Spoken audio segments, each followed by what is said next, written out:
நாமக்கல் மாவட்டம் திருச்செங்கோடு, பட்டறைமேடு, தோக்கவாடி மற்றும் எலச்சிபாளையம் உள்ளிட்ட பகுதிகளில் மாலை பலத்த காற்றுடன் 1 மணி நேரத்திற்கு மேலாக கனமழை பெய்தது. இந்த திடீர் மழையால் கடந்த சில நாட்களாக வாட்டி வதைத்த வெயிலின் தாக்கத்திலிருந்து தப்பிக்க பொதுமக்கள் மற்றும் விவசாயிகள் பெரும் மகிழ்ச்சி அடைந்தனர்.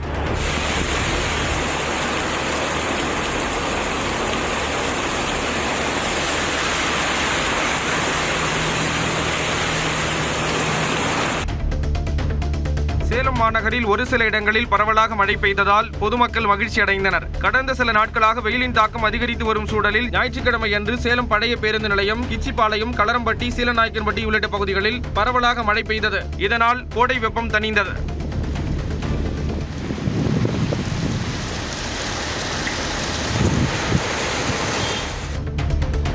தேனி மாவட்டம் பெரியகுளம் மற்றும் அதன் சுற்றுவட்டார பகுதிகளில் 1 மணி நேரத்திற்கு மேலாக மிதமான மழை பெய்தது. கடந்த சில நாட்களாக 100 டிகிரியை நெருங்கிய வெயிலால் அவதிப்பட்டு வந்த மக்கள் இந்த திடீர் மழையால் மகிழ்ச்சி அடைந்தனர். தாமரைக்குளம், சோத்துப்பாறை அணை மற்றும் கும்பக்கரை அருவி பகுதிகளில் குளிர்ந்த காற்று வீசியது.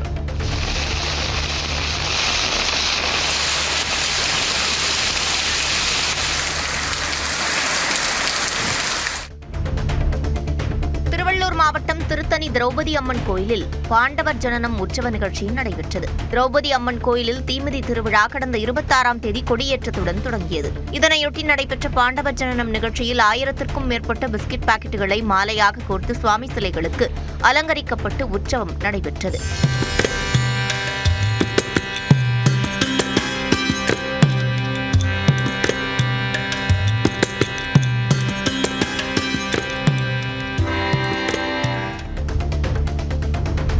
கிருஷ்ணகிரி மாவட்டம் தேன்கனிக்கோட்டை அருகே உள்ள அஞ்சட்டி வனப்பகுதியில் சுட்டெரிக்கும் வெயிலை தாங்க முடியாமல் 15க்கும் மேற்பட்ட காட்டு யானைகள் குட்டிகளுடன் ஏரியில் புகுந்து ஆனந்தமாக குளியல் போட்டன. நீண்ட நேரம் தண்ணீரில் விளையாடி மகிழ்ந்த யானை கூட்டத்தை அந்த வழியாக சென்ற பொதுமக்கள் வியப்புடன் பார்த்து தங்கள் செல்போன்களில் படம் பிடித்தனர்.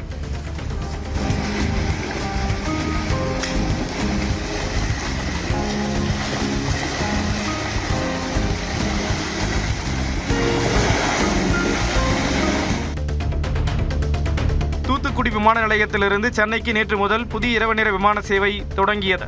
இதன்படி சென்னையிலிருந்து மாலை 6:15க்கு புறப்படும் விமானம் இரவு 7:55க்கு தூத்துக்குடி வந்தடையும். மீண்டும் இரவு 8:15க்கு புறப்பட்டு 9:45 மணிக்கு சென்னையை சென்றடையும். பயணிகளின் நீண்ட நாள் கோரிக்கையை ஏற்று தொடங்கப்பட்டுள்ள இந்த சேவையால் தென் மாவட்ட மக்கள் மற்றும் வணிகர்கள் மிகுந்த உற்சாகம் அடைந்துள்ளனர்.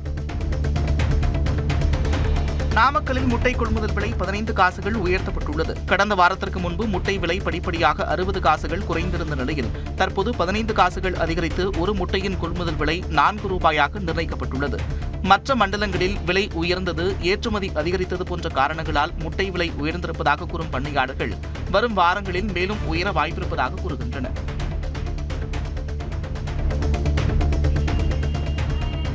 விருதுநகர் மாவட்டம் ஸ்ரீவில்லிபுத்தூரில் ஈஸ்டர் பண்டிகையை முன்னிட்டு குருத்தோலை ஞாயிறு சிறப்பு வழிபாடுகள் நடைபெற்றன. திரு இருதய பெண்கள் மேல்நிலைப் பள்ளியில் புனித நீர் தெளிக்கப்பட்டு தொடங்கிய ஊர்வலத்தில் நூற்றுக்கணக்கான கிறிஸ்தவர்கள் கையில் குருத்தோலைகளை ஏந்தி ஓசானா பாடல்களை பாடியபடி நகரின் முக்கிய வீதிகள் வழியாக சென்றனர்.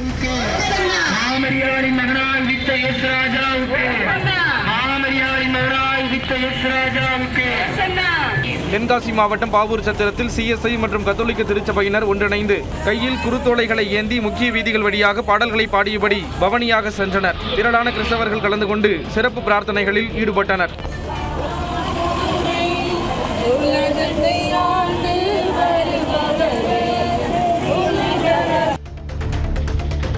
குருத்தோலை ஞாயிறு பவனியொட்டி நாகை மாவட்டம் வீராங்கண்ணி புனித ஆரோக்கிய அன்னை பேராலயத்தில் திரளான பக்தர்கள் குவிந்தனர். தமிழ்நாடு மட்டுமல்லாது வெளிமாநிலம், வெளிநாடுகளிலிருந்து பக்தர்கள் பேராலயத்திற்கு வந்தனர்.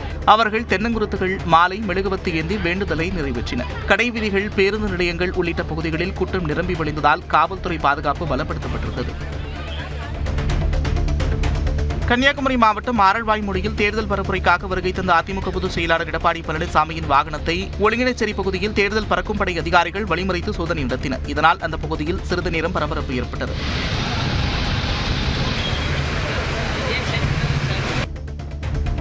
நீலகிரி மாவட்டம் உதகை அருகே மார்லிபந்து கிராமத்தில் 30 ஆண்டுகளுக்கு பிறகு தோடர் பழங்குடியினரின் பாரம்பரிய நார்னாஸ் திருவிழா நடைபெற்றது. மூங்கில் மற்றும் பெரும்பாலான பிறை வடிவ கோயில் கூரையை மாற்றியமைத்து 60க்கும் மேற்பட்ட கிராமங்களைச் சேர்ந்த நூற்றுக்கணக்கான ஆண்கள் பாரம்பரிய உடை அணிந்து கலாச்சார நடனமாடினர்.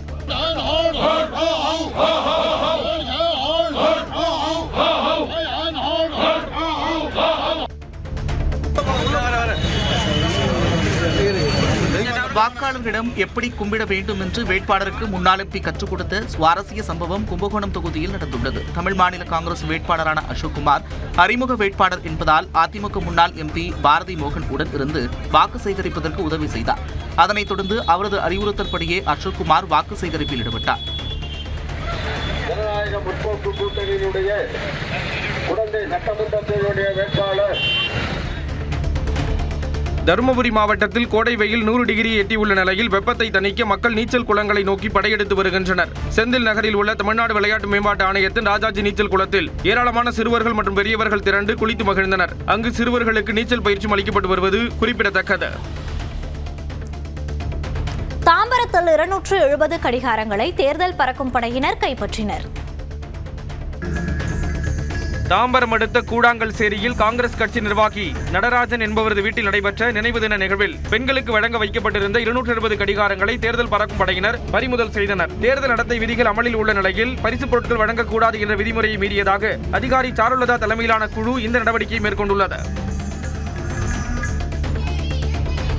தமிழக வெற்றிக் கழகத்தின் கம்பம் தொகுதி வேட்பாளராக PLA ஜெகநாத் மிஸ்ரா அறிவிக்கப்பட்டதற்கு எதிர்ப்பு தெரிவித்து அக்கட்சியினர் கம்பம் நகர் அலுவலகத்தை முற்றுகையிட்டனர். புதிதாக கட்சி நடத்தி வரும் ஒருவருக்கு வாய்ப்பு வழங்கியதை கண்டித்தும் மதுரை மண்டல வழக்கறிஞர் அணி நிர்வாகி சுபாஷ் சந்தருக்கு வாய்ப்பு வழங்க கோரியும் தொண்டர்கள் முழக்கமிட்டனர்.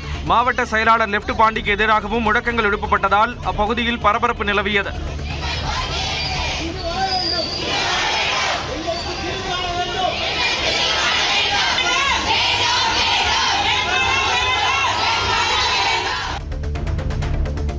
கிருஷ்ணகிரி மாவட்டம் ஓசூரில் வரும் சட்டமன்ற தேர்தலில் 100% வாக்குப்பதிவை உறுதி செய்ய வலியுறுத்தி இருசக்கர வாகன பேரணி நடைபெற்றது.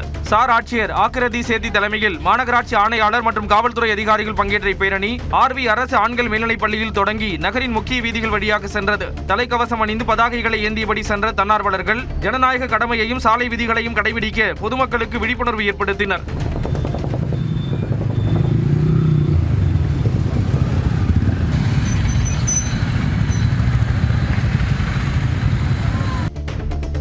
தஞ்சாவூர் மாவட்டம் கபிஸ்தலம் அருகே பெட்டிக்கடைகளில் 200 ரூபாய் கள்ள நோட்டுகளை கொடுத்து பொருட்கள் வாங்கிய நபரை காவலர்கள் கைது செய்தனர். பொதுமக்கள் அளித்த தகவலின் பேரில் நடத்திய சோதனையில் திருவாரூரைச் சேர்ந்த மணிகண்டன் என்பவரிடமிருந்து 200 ரூபாய் கள்ள நோட்டுகள், இருசக்கர வாகனம் மற்றும் செல்போன் ஆகியவற்றை பறிமுதல் செய்தனர். அவரிடம் இந்த சதி செயலின் பின்னணியில் இருப்பவர்கள் குறித்து விசாரணை மேற்கொள்ளப்பட்டு வருகிறது.